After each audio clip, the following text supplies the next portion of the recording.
নমস্কার, আপনারা দেখছেন নিউজ মুখ্য বার্তা। সকলের সাথে সকলকে নিয়ে নিউজ মুখ্য বার্তা দেখতে চ্যানেলটি সাবস্ক্রাইব করুন। আজ আমরা আপনাদের সামনে তুলে ধরছি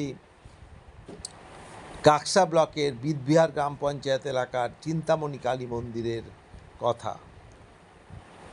গতকাল এই মন্দিরটি পরিদর্শনে যান জুনাগড়ার রাষ্ট্রীয় সচিব শ্রী মহন্ত রঞ্জিতানন্দ গিরিজি মহারাজ। ওনার সঙ্গে ছিলেন জুনাগড়ার সচিব দেবানন্দ মহারাজ সহ অন্যান্য বহু মহারাজ ও মাতাজিরা। এই মন্দিরে গিয়ে তিনি পুজো পাঠ করেন, আরতি করেন এবং এই মন্দির প্রসঙ্গে তিনি আমাদের বিস্তারিত জানান।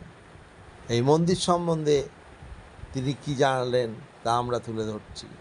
এই প্রসঙ্গে বলে রাখা দরকার যে এই মন্দিরের প্রতিষ্ঠাতা উদ্ধারগিরি মহারাজ। এই উদ্ধারগিরি মহারাজের সঙ্গেও আমাদের রাষ্ট্রীয় সচিব রঞ্জিতানন্দ গিরিজি মহারাজের দীর্ঘদিনের পরিচয় রয়েছে। এবার শুনুন জুনাগড়ার রাষ্ট্রীয় সচিব শ্রী মহন্ত রঞ্জিতানন্দ গিরিজি মহারাজ এই মন্দির প্রসঙ্গে কি জানালেন। ব্যুরো রিপোর্ট, নিউজ মুখ্য বার্তা।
আমরা পশ্চিম বর্ধমান জেলার কাকসা থানার অন্তর্গত জয়দেব শিবপুরের নিকটে রানীপুর চিন্তামণি ধামে বাবা উদ্ধারগিরি, লোকালে নাম হলো কালটু বাবা, সেই বাবা দ্বারা প্রতিষ্ঠিত এই মন্দির খুব সুন্দর, দ্বিতীয় দেউল বলা যেতে পারে।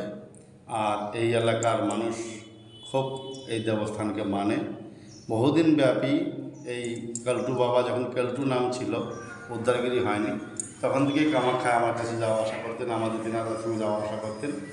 আমি সময় দিতে পারিনি বলে বাবাজি যোগীরাজ ব্রহ্মানন্দ গিরিজির শরণাগত হয়েছেন, ওনার থেকে আশ্রিত হয়ে সংস্কার হয়েছেন এবং আমাকে বহুবার আনার জন্য চেষ্টা করেছেন। আমি সময় পাইনি। আজকে সুযোগ, আমাদের সরস্বতীগিরি মাতাজির আহ্বানে এই এলাকায় পার্শ্ববর্তী গ্রামে এসেছি। আজকে আবার পুনরায় তার আহ্বানে মায়ের দর্শন করতে সুযোগ পেয়েছি। আজ এখানে এসে বড় আনন্দ হয়েছে, বড় প্রসন্নতা প্রাপ্তি করেছি। আর আমরা সৌভাগ্যক্রমে এখানে এসে যে দেখলাম এই গ্রামে এমন জঙ্গল এলাকা, একদম দেহাতে এইরকম একটা দিব্য স্থান, যেটা না দেখলে খুব অধুরা এবং কমই থেকে যাবে।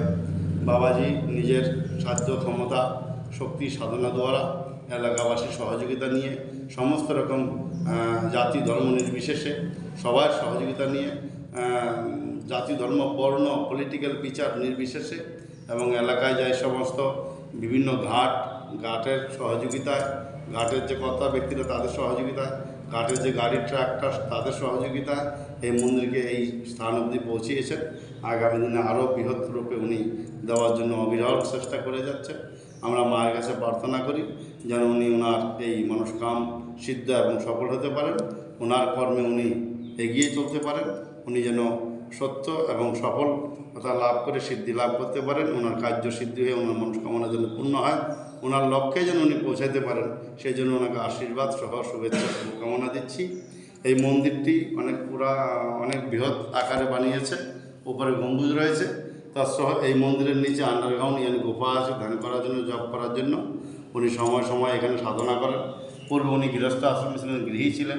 ওনার সহধর্মিনী অর্ধাঙ্গিনী মাতাজি, ওনাকে অনেকেই তার আমা বলে। ওনার ছেলেও আছে যার নাম গণেশ। আর এই বাবাজি তো বাবাজি অনেক তন্ত্রমন্ত্র বিদ্যাও জানে, হ্যাঁ না? গরু যদি দুয়া দিকে লাত্তি মারে, সেই লাত্তিকেও বন্ধ করতে পারে খুব ভালো, বাঁশের কুঞ্চি দিয়ে পিটিয়ে। তো যাক, উদ্ধারগিরিকে আশীর্বাদ দিচ্ছি, ও সফল হোক। পাগলামু No, Parvati,